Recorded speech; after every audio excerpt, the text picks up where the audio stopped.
This last profile operation in Exercise 2, iMachining of a bracket, will finish the 1/4 inch floor radius on the underside of the part. First, double-click on F back radius in the CAM Manager to open the operation dialog. By clicking Show in the Geometry branch, we can see the chain is defined as the bottom edge of the radius. Exit the Show Geometry dialog by clicking Cancel. In the Tool branch, you'll see that a 1/2 inch diameter ball nose mill will be used for this operation. In the Levels branch, we can see that the milling levels have been selected. In the Technology branch, the tool side is set to center and we will machine at a constant depth.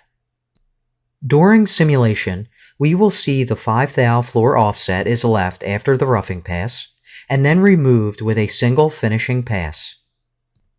Also, take notice that a 10 thou arc is being used for lead in and lead out in the link branch. Now, let's look at our toolpath at work. Click Simulate and then play the simulation in HostCAD. Next, let's use Solid Verify to view the cutting tool as it finishes the 1/4 inch floor radius on the underside of the part.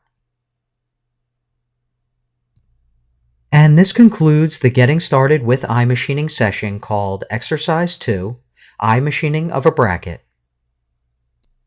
Thanks for joining us on these videos to help you get started with SolidCAM iMachining and checking out our interactive guide.